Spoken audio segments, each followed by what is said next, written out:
귀한 고백 감사합니다. 진리가 우리를 자유케 하고 또 사실은 스스로를 정죄하는 것이 교만의 표현일 뿐이며 또 겸손하게 성령님께 붙어 있을 때 정말 하나님의 뜻을 이루는 새로운 삶을 살게 될 것입니다. 감사합니다. 오늘 우리 공동체에 주시는 말씀 함께 크게 받드는 마음으로 계신 자리에서 다 함께 일어서시겠습니다.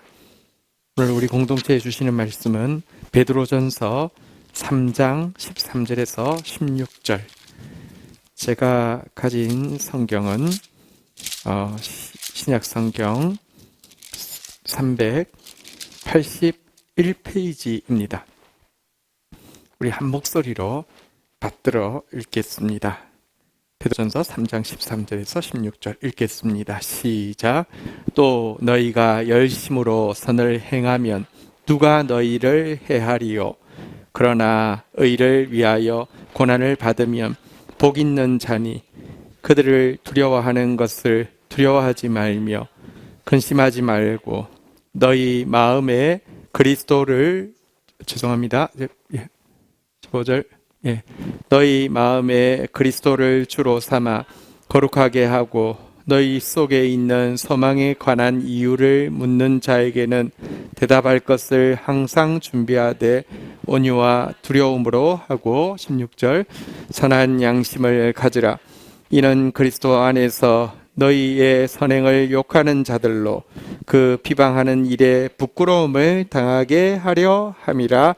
아멘. 자리에 앉으시겠습니다. 읽은 본문 말씀 가지고 우리들의 일걸어진 형상이라는 제목으로 하나님 말씀 나누려고 합니다. 축구를 조금이라도 아시는 분은 모를 수 없는 이름이 있습니다. 크리스티아노 호날두하고 리오넬 메시인데요. 둘 다 스페인 리그에서 오래 있었는데 한 분은 인터뷰 자리에 같이 나갔다고 합니다. 인터뷰어에게 이제 크리스티아노 호날두가 이렇게 이야기를 했답니다.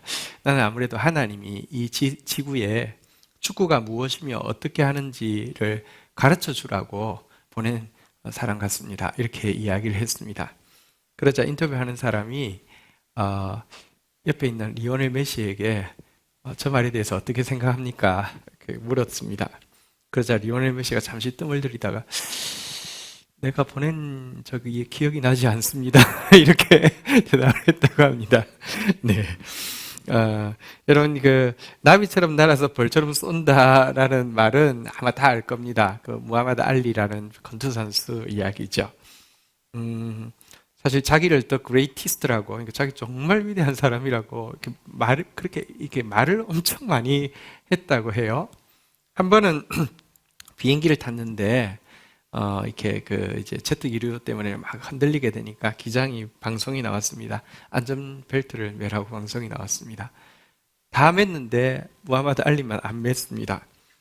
그래서 스튜디오스가 와서 좀 메워주십시오 했더니 그가 이렇게 대답했다고 합니다. 슈퍼맨은 안전벨트 따위는 필요 없습니다. 이렇게 이야기하자 스튜디오스가 이렇게 대답을 했다고 합니다.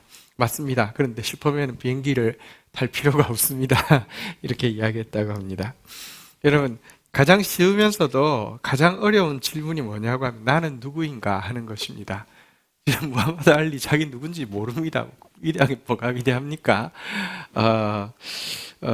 여러분, 그런데 이 질문 모두에게 정말 답을 찾지만 제대로 된 답을 찾지 못하는 이 질문에 대해 성경은 무엇이라고 이야기하냐고 하면 인간은 하나님의 형상으로 지음받은 다른 피조물과 비교할 수 없는 특별한 피조물이다. 그러나 인간은 타락함으로 그 하나님의 형상을 거의 잃어버리게 되었고 도리어 마귀의 형상을 가지게 된 또 그런 점에서 특별한 피조물이다 라고 가르치고 있습니다. 이 때문에 사실 인간은 어떤 다른 피조물과도 비교할 수 없는 위대한 면이 있습니다. 그러나 동시에 인간에게는요, 어떤 다른 피조물과 비교할 수 없는 사악한 면이 동시에 있는 것입니다. 그런데요, 인간에 대한 이 정의가 이것으로 끝나는 것이 아닙니다. 하나님은 이렇게 하나님의 형상을 가진 특별한 피조물이었다가 마귀의 형상을 가진 사악한 피조물로 전락한 인간을 회복시키되 처음보다 더 놀랍게 회복시킬 계획을 가지고 계십니다. 지난 주간 GT 본문의 로마서 8장 29절에 보면 성경은 이렇게 약속하고 있습니다. 하나님이 미리 아신 자들을 또한 그 아들의 형상을 본받게 하기 위하여 미리 정하셨으니 이는 그로 많은 형제 중에서 맏아들이 되게 하려 하심이라. 우리를 단지 하나님 닮은 특별한 피조물의 모습으로 회복시키는 정도가 아니라 하나님의 외아들이신 예수님의 형상을 빼다 박아서 예수님이 맏아들이 되면 우리는 뭐가 된다는 뜻입니까? 하나님의 둘째 아들, 셋째 아들, 넷째 딸, 다섯째 딸이 된다는 뜻 아닙니까? 예수님의 친동생이 되고 하나님의 친자녀가 되게 할 계획을 가지고 계시다는 것입니다. 그리고 이 계획은 그냥 이상적이지만 실현 불가능한 계획이 아니라 이 계획을 위하여 하나님은 오랜 시간 동안 준비하시고 세밀하게 진행시키셔서 결국 실현될 수 있을 뿐 아니라 실현되었다는 결과가 이미 보장된 계획이라고 이야기합니다. 로마서 8장 30절 같이 한번 읽도록 하겠습니다. 읽겠습니다. 시작. 또 미리 정하신 그들을 또한 부르시고 부르신 그들을 또한 의롭다 하시고 의롭다 하신 그들을 또한 영화롭게 하셨느니라. 미리 하나님의 친자녀, 예수님의 친동생 되게 하려고 정했던 우리를 때가 되매 효력 있는 부르심으로 부르셔서 우리가 이 자리에 있습니다. 우리 모습 가지고는 하나님 앞에 설 수 없습니다. 그래서 칭의의 옷을 입히셔서 이 자리에 나오게 하셨고요. 단지 의롭지 않은데 의롭다고 칭하시고 범죄했는데 정죄하지 않는 것으로 끝나는 것이 아니라 정말 영화로운 모습, 하나님의 친자녀, 예수님의 친동생의 모습으로 한번 따라하겠습니다. 영화롭게 하셨느니라. 과거형으로 되어 있죠. 이미 이루어진 것이나 다름없도록 하나님 일하신다는 의미입니다. 사실 하나님은 이 로마서 8장 29절 30절을 이루기 위해서 모든 일을 하십니다. 한 인간의 생애와 인류 전체의 역사는 하나님께서 이 구절을 성취하기 위해서 진행하는 과정입니다. 그래서 인류 역사를 신학적으로는 구속사라고 이야기합니다. The History of Redemption. 그러니까 값주고 마귀 자식된 우리를 값주고 하나님의 자녀로 회복시키는 역사라고 이야기하고 있습니다. 그런데 이 일이 이루어지기 위해서 우리에게 필요한 것이 있는데요. 그것은 하나님께서 약속하신 이 하나님의 외아들의 형상을 담는 것, 하나님의 친자녀가 되는 것이 얼마나 아름다운 것인지를 제대로 알므로 사모하게 되고 거기에 비해서 현재 우리의 형상이 얼마나 일그러졌는지를 직시하고 돌이키게 되는 것, 이것이 우리에게 필요한 것입니다. 그렇다면 예수님의 형상을 본받은 예수님의 친동생, 하나님의 친자녀의 모습은 구체적으로 어떤 모습일까요? 그리고 그 모습에 비추어 본다고 하면 우리는 과연 얼마나 일그러져 있을까요? 저는 하나님의 친자녀, 예수님의 친동생의 모습을 이룬 표본으로 초대교회 성도들의 모습을 오늘 베드로 전서의 말씀을 통하여서 같이 나누고자 합니다. 초대교회 성도들은 정말 고난의 시기를 살았다 하더라도 순교자나 다름없는 삶을 살았습니다. 기독교는 소수였고 박해는 극심했습니다. 베드로서가 쓰여질 때 황제는 네로였는데 기독교에 대한 온갖 가짜 뉴스를 퍼뜨려 그것이 사회를 좌우하는 정론이 되게 만들고 있었습니다. 일반 대중들에게는 기독교인은 전부 다 혼음하는 관계라고 퍼뜨렸습니다. 형제 자매라고 부르는 이유는 서로가 서로 성적인 관계를 가지고 있다라고 이야기했습니다. 예수님의 피를 먹고 마신다, 이것은 식인 풍습이 있는 것이라고 가르쳤습니다. 아이들을 납치해가지고 죽여서 피를 먹고 마신다고 가르쳤습니다. 그러니 일반 대중들이 기독교인들에 대해서 얼마나 혐오했겠습니까? 고위층들은 그렇지 않다는 것을 압니다. 그러나 그들에게는 기독교인들은 신분 제도를 결국은 뒤엎어서 로마 제국을 무너뜨릴 것이라는 공포를 조장해서 그들이 아무리 옳은 사람이라고 해도 그들을 없애야 된다는 공감을 얻어냈습니다. 그래서 기독교인을 색출하고 죽이는 것은 세상을 깨끗하게 하고 사회를 안전하게 만드는 선행이라고 모두 확신하고 실행하게 만들고 있는 시대였습니다. 그런데 오늘 우리가 읽었던 베드로전서의 본문은 이런 세계 속에서 살아가고 있는 초대교회 성도들이 사회생활과 대인관계와 언어생활에서 어떤 모습으로 살았는지를 잘 보여줍니다. 그리고 그 같은 모습은 그 혹독한 사회 속에서 살아남기 위해서 강요되어지거나 학습되어진 것이 아니라 그들이 본받고 있었던 예수님의 형상이었기 때문에 그들이 완성해가고 있는 하나님의 친자녀의 모습이었기 때문에 자연스럽게 드러나는 것이었습니다. 그리고 이 같은 모습을 통해 그들은 이 혹독한 거짓의 이렇게 모함과 박해를 견뎌냈을 뿐 아니라 그 사회 전체를 송두리째 바꾸고 변화시키기까지 했습니다. 먼저 초대교회 성도들이 사회생활에서 가졌던 모습은 13절, 14절에서 잘 나타나고 있습니다. 베드로전서 3장 13절입니다. 같이 읽겠습니다. 시작. 또 너희가 열심으로 선을 행하면 누가 너희를 해하리요. 베드로는 지금 열심으로 선을 행하면 너를 해할 사람이 없지 않겠느냐라고 반문하고 있습니다.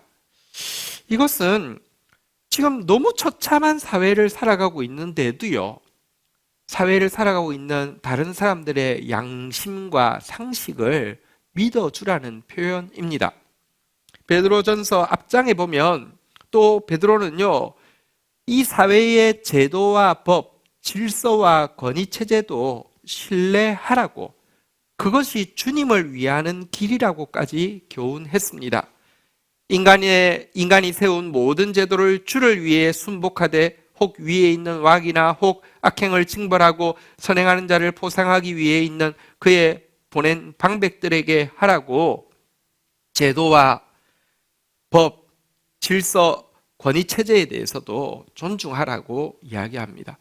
한번 생각해 보십시오. 솔직히 말하면 그들이 살고 있는 시대야말로 인간성에 대한 회의가 들고 권위자에 대한 회의가 들고 법과 질서에 대한 반감이 들 수밖에 없는 시대였습니다.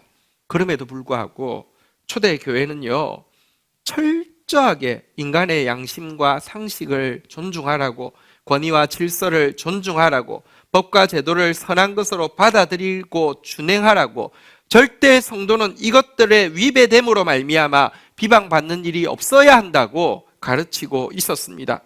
그렇다고 이것이 인간과 사회에 대한 순진한 낙관론을 이야기하는 것은 아닙니다. 14절에 보면요, 사회생활에 대해서 이렇게 이야기합니다. 같이 읽도록 하겠습니다. 시작. 그러나 의를 위하여 고난을 받으면 복 있는 자니 그들을 두려워하는 것을 두려워하지 말며 근심하지 말고. 14절은 한번 따라하겠습니다. 그러나로 시작합니다.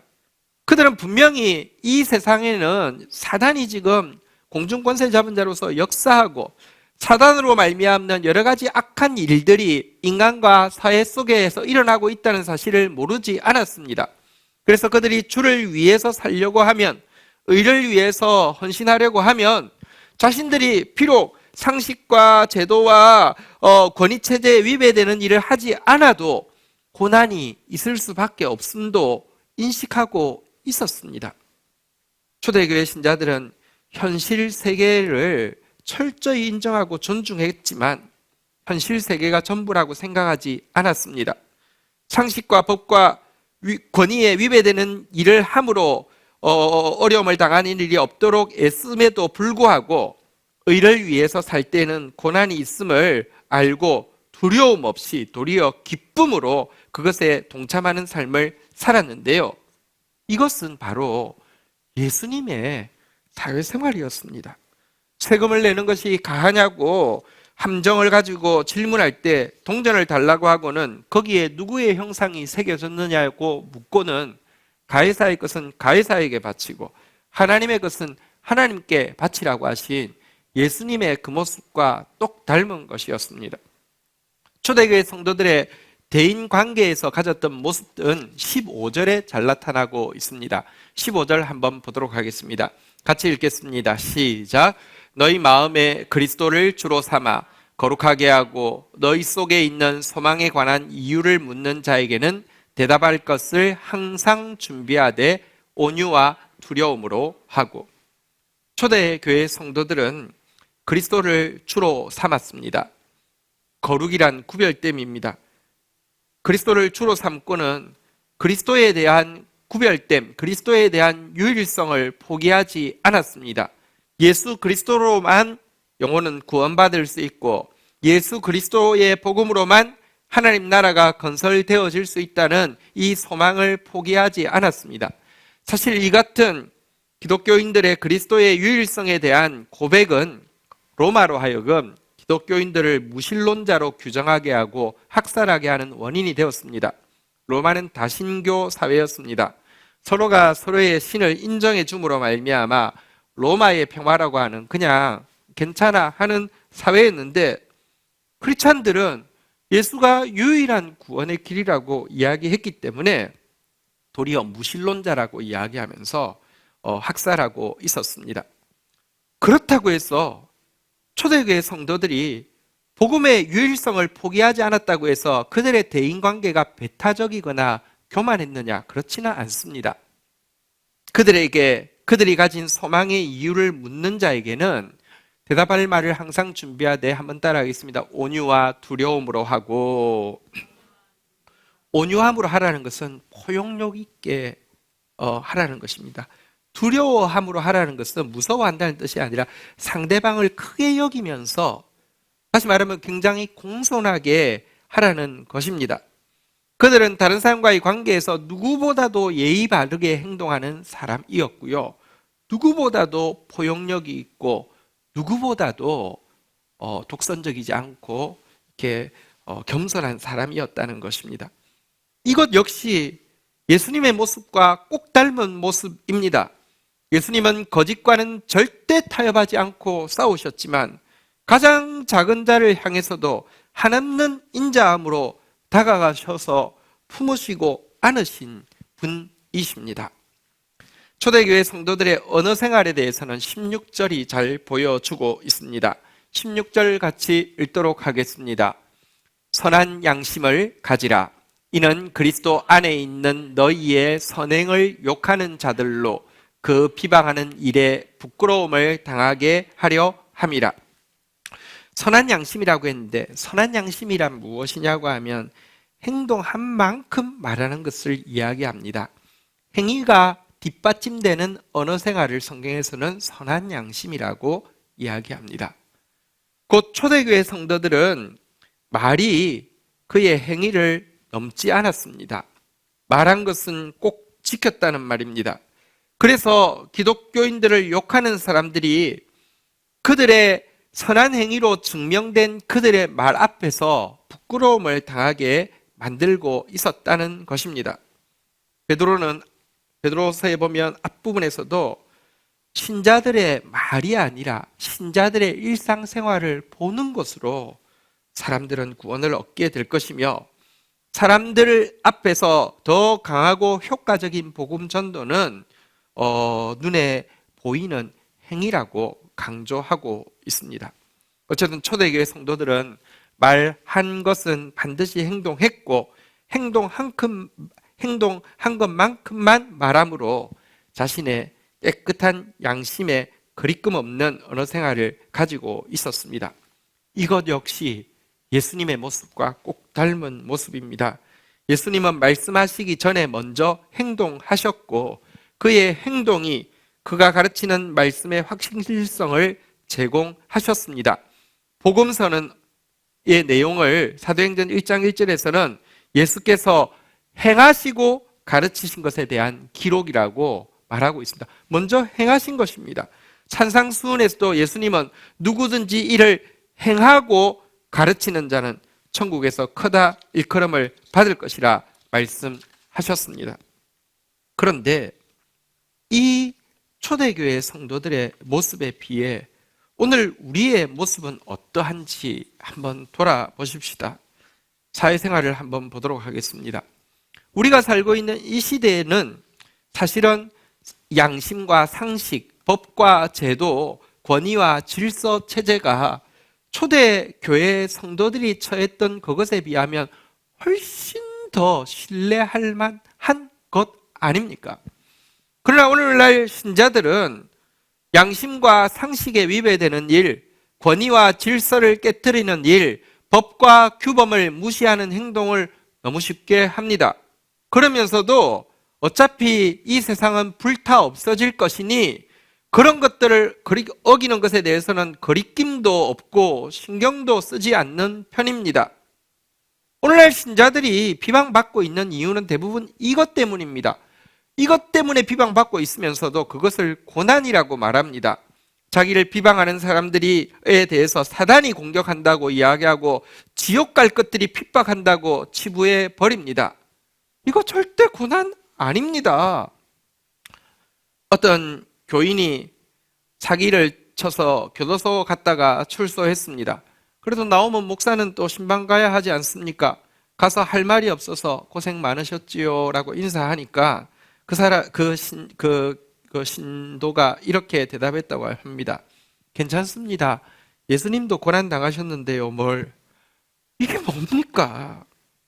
그래서 오늘날 기독교인들이 고난 받는다, 여러분 비신자들의 조롱의 대상이 되어 있습니다. 그런데 또 반대로요, 신자들이 이렇게 상식으로부터 마치 안드로메다까지 동떨어져 있으니 현실에 발딛지 못할 것처럼 보이지만 대단히 이율배반적으로 신자만큼 철저한 현실주의자들이 없습니다. 신자들의 대부분의 기도 제목을 보십시오. 진학, 직장, 결혼, 아파트, 자녀 교육 이런 거밖에 없습니다. 좀 하나님 나라를 위해서 헌신할 것처럼 보이던 형제, 자매도 결국은 결혼하고 나면 직장 문제, 결혼 문제, 자녀 문제 앞에서 하나님 나라를 위한 헌신은 다 사라지고 주님을 위한 고민은 다 사라지고 전부 무엇을 먹을까 마실까 입을까만 염려하고 삽니다. 그러니 진정으로 주님 때문에 받을 고난은 하나도 남지 않습니다. 한 사람이 평생에 받을 수 있는 고난의 양은 한정되어 있다고 합니다. 그런데 신자들은 전부 다 자기가 양심에 위배되어서 벌받고 자기가 법을 어겨서 어려움을 당하고 자기가 먹고 마시는 문제 때문에 스트레스 받고 나니 정작 주를 위해서 받을 수 있는 스트레스는, 주를 위해서 받을 수 있는 고통은 하나도 남지 않은 삶을 살고 있는 것이 현실 아닙니까? 대인관계를 한번 살펴보십시다. 우리는 복음의 유일성을 견지하면 어쩔 수 없이 독선적이나 배타적이 될 수밖에 없지 않느냐라고 생각을 합니다. 일견 이해가 됩니다. 너무 사람들을 잘 이해하고 품어주면 쉽게 종교다원주의자로 변하는 면이 없지 않기 때문입니다. 우리는 죽어도 예수 그리스도의 복음의 유일성은 포기할 수 없습니다. 그렇다고 해서 여러분 반드시 배타적이 되고 독선적이 되느냐? 전혀 사실이 아닙니다. 열흘 전에 실제 있었던 일입니다. 에이즈에 상당히 효과가 있는 약이 미국의 다국적 제약회사에서 독자 개발된 적이 있습니다. 아프리카에서 간절히 요청했습니다. 현지 생산을 하게 해달라고 부탁했습니다. 아니면 가격이라도 내려달라고 부탁했습니다. 다국적 회사에서 거절했습니다. 꼭 미국에서 생산해야 되고 이 독점적 지적 소유권을 행사해야 되기 때문에 돈 가지고 와서 사 먹으라는 시기였습니다. 그래서 전 세계에 떠있는 많은 사람들이 이 일에 대해서 항의하는 일이 있었습니다. 그런데 생각해 보십시오. 그들이 항의한 것은 그 약의 효능에 대한 것이 아닙니다. 약 가지고 장난치는 사람들의 배타적이고 독선적이고 무인격의 태도에 대한 것이었습니다. 예를 들어 에이즈 약이 하나를 먹으면 완치되는 약을 개발했다고 치십시다. 이 약을 가진 사람이 아프리카의 어떤 부족에게 찾아갔다고 치십시다. 아직도 그들은 에이즈가 걸리면 정령 숭배적인 미신적인 방법으로 병을 고치려고 하거나 아니면 그 사람을 그냥 내버리고 포기하려고 하는데 가서 그들의 모습을 보면서 배타적이 되기 싫어서, 독선적이 되기 싫어서 그들이 막 미신적인 행위를 하고 있으면 잘하시네요, 그렇게 계속 하세요 하고 여기는 안 되겠어 하고 딴 데로 옮긴다고 하며 그 사람은 잘하는 것입니까? 그렇지 않습니다. 이 약을 먹어야 된다고, 이 약이 아니면 안 된다고 외쳐야 합니다. 그렇지만 외친다고 해서 모두 미움받는 것 아닙니다.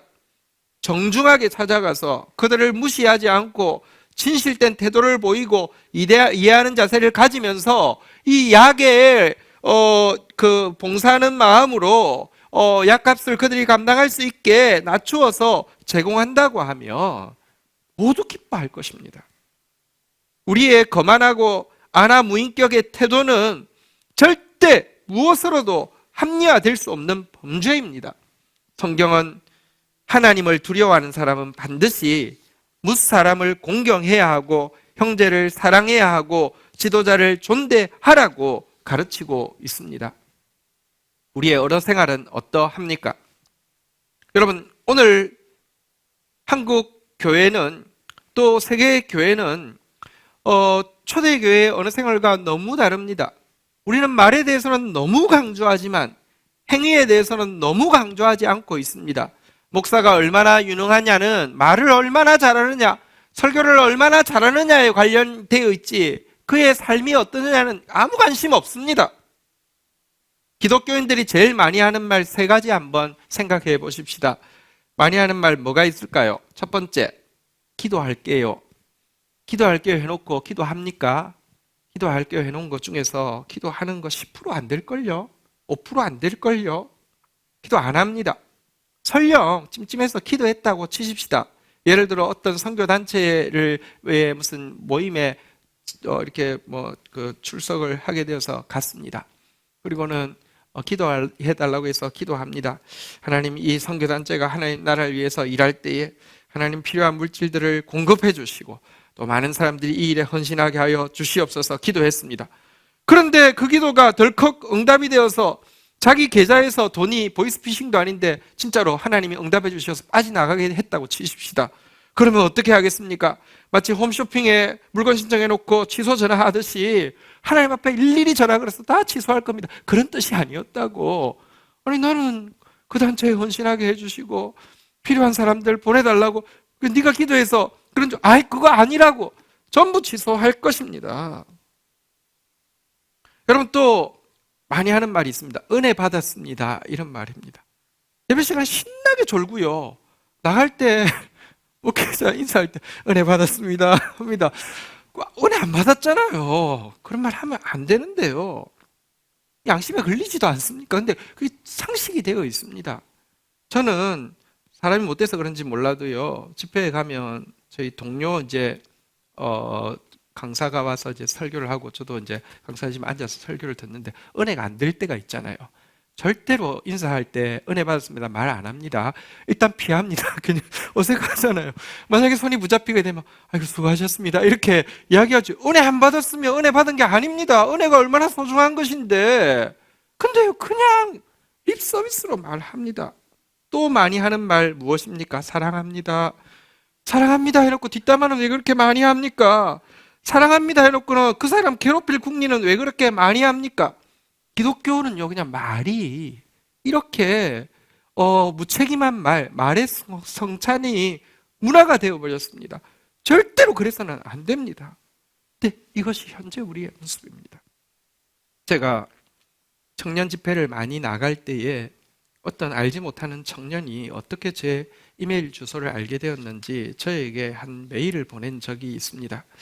내용을 받고 너무 부끄럽고 마음 아파서 할 말이 없었습니다. 한번 읽어드리겠습니다. 제목은 목사님 감히 여쭙고 싶습니다 입니다. 전 기독교와 천주교의 차이를 뚜렷이 알지 못하는 무신론자입니다. 건방진 교만이었을지 모르지만 그래도 과거 몇 년 전까지는 적어도 누구에게나 떳떳하게, 적어도 자신에게 부끄럽지 않게 살려 노력하고 살아왔습니다. 몇 년 사이 저는 한 여자로 인해 인생을 포기하고 그 여자와 그 여자 주변인 가족들이 제게 보여줬던 모습에 실망해 세상을 등지고 혼자 빈집에서 살아가고 있습니다. 아무도 믿을 수 없게 되었습니다. 그 여자는 모태신앙인입니다. 지금도 매우 헌신적으로 교회에 다니고 있는 것으로 알고 있고요. 그 어머니는 집사인과 치기는 정확히 모르지만 여튼 매우 헌신적인 신자로 알고 있습니다. 입으로는 늘 고운 말들, 주님이 어쩌고 예수님이 어쩌고 쏟아내던 그녀는 끔찍하고 지저분한 남자 관계, 마치 안에 다른 사람이 2명 있는 것과 같은 말과 행동들, 안 걸리면 그만, 헤어지면 그만 하는 식의 무책임함, 주님이, 예수님이 천국이 운운하며 자신의 잘못은 주님이 기도하면 다 해결한다는 식, 그리고 치를 떨며 돌아서려 하면 그제서야 기도하겠다느니 정말 토할 것 같았습니다. 아무리 이해하려 해도 미쳐버릴 만큼 끔찍한 모습이었습니다. 교회 다닌다는 이유로, 종교를 믿는다는 이유로 더 선량하고 착하게 살아야 한다는 말을 하는 건 아닙니다. 적어도 상식적으로 사람들이 지키며 살아가는 규범들, 예의와 배려들 지켜줘야 하는 것 아닙니까?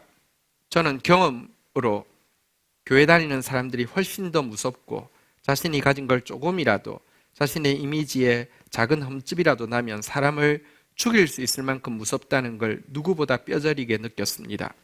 서로 모여 믿음이 더 큼을 보여주고 좋은 사람인 척 할렐루야 아멘, 아멘 외쳐대면서 실은 훨씬 무섭게 살아가는 사람들임을 저는 보았으니까요. 믿으면 교회, 성전, 선교, 주님과 관련된 일이면 끝없이 이기적으로 살아도 되는 건가요? 정말 그렇게라도 믿으면 어떻게 살아왔던 맘대로 내키는 대로 배려 없이 이기적으로 오직 자신의 이기심만 채워가고 사람들과 교류의 장으로 교회를 이용하고 직위를 받고 성전 건설에 헌신하면 천국이라는 곳에 가나요? 어떻게 살아왔건 자신의 말과 행동으로 인해 다른 사람들이 어찌 되었건 상관없이 교회만 열심히 다니면, 기도하고 찬양하고 워십하면 천국에 가나요? 뭔가 좀 상식적으로 이상하지 않나 해서 감히 여쭙습니다. 왜 자신의 책임을 나 몰라라 하고 또 자신은 반복된 잘못들, 일을 저지르면서 주님 혹은 예수님께 돌리는 겁니까? 기분 나쁘셨다면 죄송합니다. 목사님에게는 무신론자의 터무니없는 피해망상적 이야기로 들리실지 모르지만 저는 끔찍한 기억, 그 모태신앙인, 그리고 교회를 절실히 믿는다는 그 가족들의 끔찍한 이기적인 모습들로 인해 여전히 잠들지 못하고 있습니다. 교회에 대한 엄청난 거부감을 갖게 되었습니다. 만약 그 여자가, 그 여자의 가족이 목사님이 계신 교회에 아주 열심히 열성적으로 다니고 있다면 목사님은 그들에게 무슨 말씀을 전해주시나요? 목사님께 여쭤보고 싶습니다. 감히 교회에서는 어떻게 살라고 가르치나요? 그 메일 앞에서 반박할 말이 하나도 없었습니다. 진짜 신자들의 사회생활 하는 거 보면요, 진짜 신자들 대인관계 가지는 모습 보면요, 진짜 신자들의 언어 생활하는 모습 보면요, 이 말 정확합니다. 그리고 이분에게 답을 해줄 말은 없었는데 이분이 어떻게 되었을까 너무 무섭고 두려웠습니다. 여러분, 한 영혼을 잃어버리면 연자맷돌을 목에 걸고 깊은 바다에 빠지는 것이 더 나을 거라고 그랬는데 이 죄를 어떻게 감당할 것입니까? 오늘 설교 제목을 다르게도 정할 수 있었겠죠.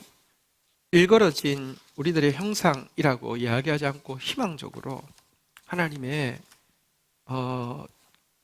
친아들, 예수님의 친동생의 형상, 이렇게도 우리가 나아갈 미래에 대해서 이야기함으로 제목을 순화시킬 수도 있었겠죠. 그런데 여러분들, 거울과 같은 말씀을 통해서 우리의 일걸어진 형상을 직면하는 것이 이 문제를 해결하는 출발점입니다. 소련이 붕괴는 1991년 이때부터 시작되었지만 여러분들, 정치범 수용소가, 그때 소련에 얼마나 많은 정치범들이 갇혀 있었습니까? 정치범 수용소에서 정치범이 완전히 다 살아 이렇게 풀려나게 된 것은 2000년이 다 되어서라고 합니다. 그런데 마지막으로 석방된 사람 중에 안드레아 토마스라는 헝가리 사람이 있었다고 합니다. 그는 무려 55년 동안 헝가리인이니까 이 외국 정치범 수용소에 갇혀 있었던 사람입니다. 민족 해방 전사로 싸우다가 20살에 이 수용소에 잡혀와서, 여러분 제가 다큐멘터리 보니까 공산주의는 사람을 물질로 취급하잖아요. 1940년대부터 2000년대까지 갇혀 있었으니까요. 얼마나 잔혹했는지 모르는데 그 잔혹한 공산 감옥에서 평생을 보내고 75세가 된 나이가 되었는데요. 그런데 사실은 그는 75세에 석방이 안 될 뻔했습니다. 차라리 석방시키는 것보다 이렇게 처형을 해서 죽이는 것이 낫겠다고 이렇게 평가가 되기까지 했다고 합니다. 왜냐고 하면 그는 말을 외계어 같은 말만 해서 이 언어가 전혀 안 통하는 외계어만 쓰고 있었기 때문입니다.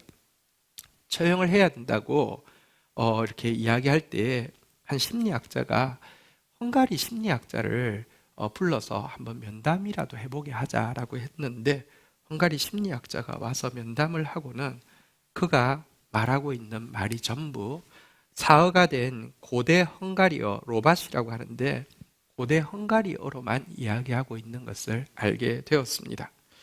왜 그럴까 생각해 보면 그는 자기 민족 해방이라는 그걸 위해서 싸우기 위해서 이 모진 대가를 지불하고 있다는 자기 정체성을 지키기 위해서, 또 자기의 원수인 소련 사람들과는 말을 섞지 않기 위해서 헝가리어만 해도 다 이해를 하니까 고대 헝가리어인 로바시를 사용하다가 55년 동안 혼자 쓰다 보니까 모든 언어를 다 잃어버리고 그 언어만 이야기하는 사람이 된 것입니다.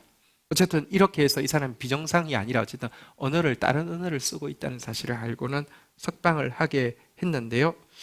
석방되는 그 사람이 어쨌든 일상의 삶을 제대로 살 수 있었을까요? 그런데 저는 이분이 석방되어지면서 첫 번째 한 요구에 대해서 제가 듣게 되었는데요. 이걸 보면서 이분은 이제 고국으로 돌아가서 남은 삶을 제대로 살 수 있겠다는 확신이 들었습니다. 왜냐고 하면 그가 그 헝가리인 심리학자에게 석방이 되고 나서 처음 요구한 것이 뭐냐고 하면, 저에게 거울을 갖다 주십시오. 저는 55년 동안 제 얼굴을 본 적이 없습니다. 라고 요구했다고 합니다. 그래서 거울을 갖다 주었습니다. 55년 동안 보지 못했던 자기 얼굴을 보았습니다. 20세 때에 정말 용감한 민족 해방 전사 젊은이는 오간데 없고 지치고 쭈글쭈글해지고 소약해진 그 늙은이가 그 거울 속에 있었습니다. 한동안 바라보더니 말없이 흐느끼더니 주체할 수 없이 흐느끼게 되었습니다. 그렇지만 여러분, 그가 거울을 직시한다는 것은요, 새로운 삶을 시작할 수 있는 충분한 계기와 용기를 가지고 있음을 보여준다고 생각합니다.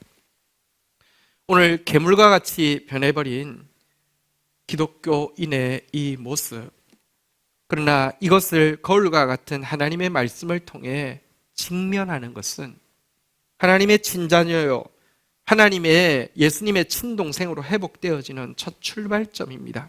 그리고 직시해야지만 우리에게 하나님의 친자녀, 예수님의 친동생 되는 것은 선택이 아니라 옵션이 아니라 필수이고 종교적 사치가 아니라 생존의 문제임을 받아들이게 될 것입니다.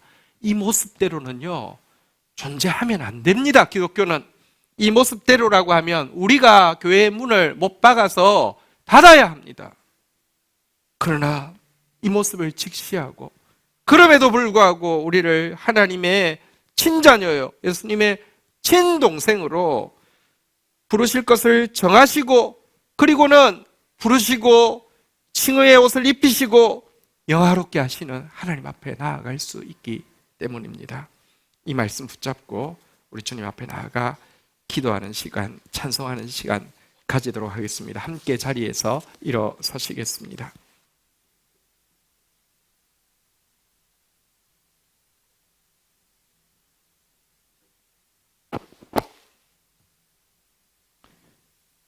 보소서 주님, 나의 마음을 우리 고백하겠습니다.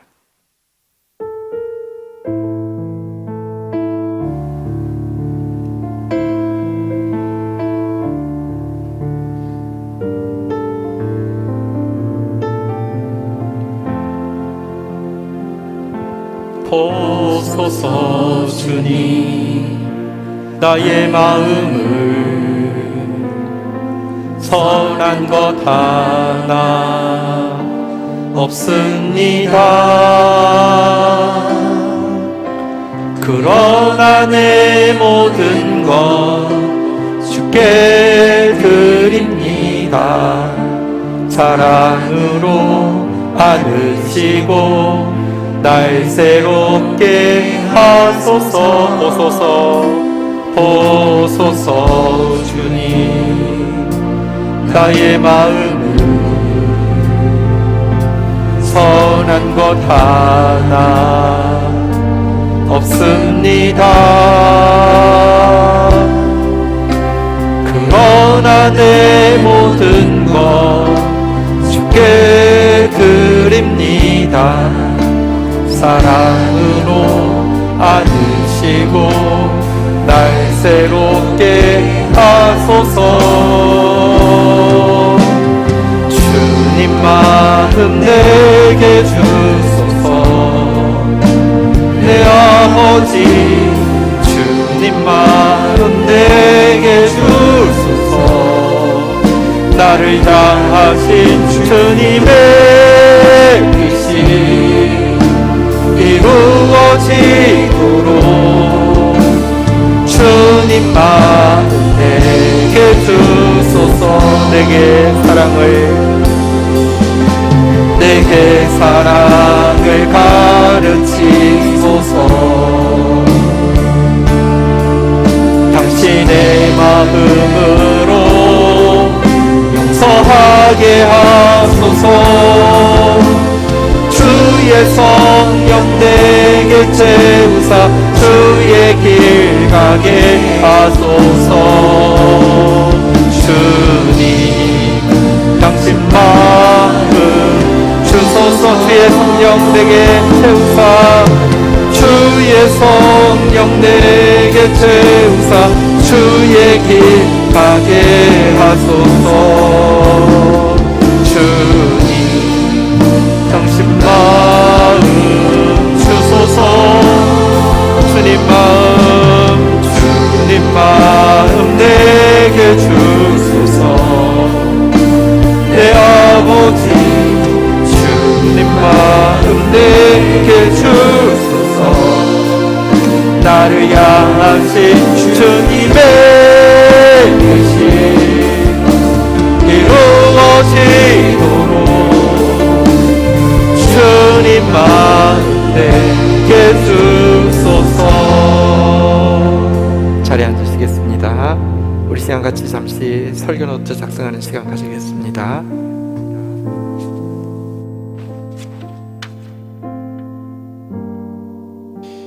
오늘 베드로전서 3장 13절에서 16절 우리들의 일그러진 형상 말씀 통하여서 말씀의 중요한 내용이 무엇이었습니까? 말씀 통하여서 하나님께서 나에게 지금 무슨 말씀을 하고 계십니까?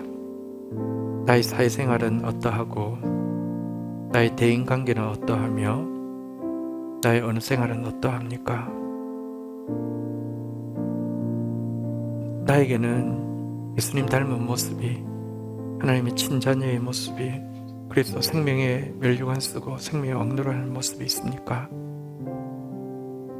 나는 지금 이 거울 앞에서 이 맑은 하나님 말씀의 거울 앞에서 나의 일그러진 형상을 발견하고 주님 앞에 사치가 아니라 생존의 문제로 매달려 간구하고 있습니까? 우리가 지체들과 함께 나눌 같이 싸우고 같이 정말 기도해 줄 제목은 무엇입니까? 이루 가시고요. 우리 시간 같이 한번 계신 곳에서 기도로 주님 앞에 나가는 시간 가지도록 하겠습니다. 함께 기도하는 시간 가지겠습니다. 주여, 주님 주님, 우리를 하나님의 형상을 닮은 특별한 피조물로 만들어 주셨는데 마귀 형상 닮은 특별히 사악한 피조물로 전락하였습니다. 그럼에도 불구하고 예수님 친동생, 하나님 친자녀 삼으시려고 하나님 지금도 일하고 계십니다. 하나님, 우리가 사회생활에서 얼마나 양심과 상식을 위배하고 법과 제도를 위배하며 건의한 질서를 깨뜨리고 있는지 직시하게 됩니다. 우리가 대인관계에서 얼마나 배타적이고 얼마나 독선적이며 얼마나 하나무인적인지를 또 직시하게 됩니다. 우리가 언어 생활에서 얼마나 위선적이며 얼마나 말의 승천에 빠져서 살고 있는지 보게 됩니다. 하나님, 우리의 혐오스러운 모습, 일그러진 모습을 주의 말씀의 거울 앞에서 정직하게 인정하고 겸손하게 돌이키게 주여 저희들을 불쌍히 여겨주시기를 간절히 간구하고 소원합니다. 하나님, 이 세상은 하나님의 아들들이 나타나기를 갈망하며 기다리고 있습니다. 만민은 이 세상을 구원한 유일한 길인 예수의 복음과 예수 복음을 살아내는 하나님 증인들을 찾고 있습니다. 하나님 앞에서 참으로 철저하게 참회하며 그 하나님의 아들의 형상을 사모하면서 매달리다가 주님 참으로 생명의 멸류관 쓰고 생명의 왕도로 사는 하나님의 자녀들로 나타날 수 있도록 도와주시기를 간절히 간구하고 소원합니다. 은혜를 다하여 주시옵소서. 불쌍히 여겨 주시옵소서. 주여, 주여, 주여. 우리 이제 함께 중보하겠습니다. 나라와 민족을 위하여, 교회와 열방을 위하여, 구원받을 영혼, 가족 구원을 위하여, 질병으로 고통하고 있는 지체들을 위하여, 미래 교회 주역이 될 다음 세대들을 위하여. 하나님 감사합니다. 같은 진흙으로 만들어졌지만 하나님의 형상을 닮은 특별한 피조물로 우리를 높여주셨는데 마귀 닮은 특별히 사악한 피조물로 전락해버렸습니다. 이런 우리를 포기하지 아니하시고 당신의 아들을 값없이 내어주시면서 우리에게 예수님 친동생, 당신의 친자녀 되어지는 이 일을 지금도 이루어가고 계신 주님, 그러나 주님, 우리는 우리의 삶 가운데 양심도 이성도 상식도 또 법과 제도, 권위와 질서들 아무렇지 않게 무너뜨리는 사회생활을 하고 있었습니다. 대인관계에서 정말 교만했고 배타적이었고 독선적이었고 아나무인격이었습니다. 언어 생활에서 얼마나 말에 성찬은 하지만 실제 이루어지는 말은 하나도 없는 그런 위선적인 삶을 살고 있었습니다. 오늘 주님, 맑은 주님의 말씀의 거울 앞에서 우리의 일그러진, 우리의 왜곡된, 정말 존재해서는 안 되는 사탄의 모습을 우리가 봅니다. 하나님, 그럼에도 불구하고 우리가 주님 앞에 매달릴 수 있는 것은 이 모습 다 아심에도 불구하고 결국 당신의 아들의 형상을 닮은 예수님 친동생, 하나님 친자녀 만드시기를 원하시오니 하나님, 이 말씀 앞에서 참으로 돌이키며 참으로 참회하며 참으로 생존이 걸린 문제로 매달려 하나님 앞에 간구하는 저희들 되어지게 하여 주시옵소서. 모든 피조물들이, 아니 모든 만민이 하나님의 아들들이 나타나기를 기다리며 참된 구원의 길, 예수의 복음이 무엇인지 우리의 삶을 통하여서 보기 원하는 때에 참으로 그런 사람으로 세워질 수 있도록 성령님 우리를 도와주시옵소서. 우리를 새롭게 하여 주시옵소서. 예수 그리스도의 이름으로 기도 올립니다. 아멘. 네. 우리 광고 내용 잠시 나누겠습니다. 코로나가 지금 많이 심해져서 우리 성도들 또 온라인으로 또 오늘 많이들 예배 드리셨습니다. 온라인이든지 오프라인이든지 또 오늘 어쩌면 거리두기 단계가 격상되어서 어쩌면 앞으로 또 온라인밖에 예배드릴지 못할지도 모릅니다. 어떻게 하든지 여러분들 그러나 영과 진리로 생명 걸고 예배드리는 것은 타협할 수 있는 문제가 아닙니다. 우리 함께 이럴 때일수록 정말 기도해야 합니다. 하나님 앞에 진심 다해서 함께 기도할 수 있기를 구합니다. 우리 교육부서와 사역팀에서 봉사하실 봉사자들 찾고 있습니다.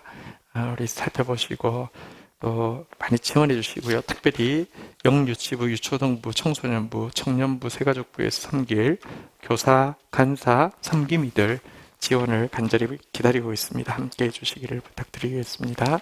수능 앞둔 자녀들 또 믿음으로 또 인생의 중요한 한 걸음 잘 내디딜 수 있도록 중보해 주시고요. 그리고 밖에 2021년도 GT 정기구독 신청이 그 데스크 위에 붙어 있습니다. 미리 신청해 주시기를 바랍니다. 오늘 여러 가지 또 사랑의 나눔이 있습니다. 강천구 정진숙 결혼식에 많은 분들 함께 축복해 주셔서 감사합니다. 우리 신혼부부 저기 있는데 우리 한번 자리에서 일어서시면 우리 박수하겠습니다. 네. 우리 양정권 김소연 사모님 가정 우리 김소연 사모님 부친 사항이 있었는데 위로해 주신 거 감사합니다. 감사하는 마음으로 떡을 준비했는데 나가서 또 이렇게 받으시고 또 위로해 주시기를 바랍니다. 근데 갑절의 떡이 있습니다. 윤기복, 노유나 저쪽에 안쪽에 저기 우리 사무실에 있는데요. 우리 윤다혜 돌떡도 준비되어 있습니다. 떡이 두 종류니까 잘 챙겨서 이렇게 가시기를 부탁드리겠습니다. 네, 자리에서 일어서시겠습니다. 우리 온라인에 계신 성도들도 손을 펴시고 오프라인에 계신 성도들도 손을 펴셔서 우리 오프라인은 온라인을 향해서 온라인은 오프라인을 향해서 우리 코로나 시대이지만 우리 서로 격려하겠습니다. 하나님의 영광과 찬송이 될 것입니다. 아멘. 축도하겠습니다. 여호와는 내게 복을 주시며 너를 지키시기를 원하며 여호와는 그 얼굴을 내게 비추사 은혜 주시기를 원하며 여호와는 그 얼굴을 내게로 향하여 드사 평강 주시기를 원하노라. 주 예수 그리스도의 은혜와 아버지 하나님의 사랑과 성령의 교통하심이 너희 무리와 함께 계실지어다. 아멘. 감사합니다.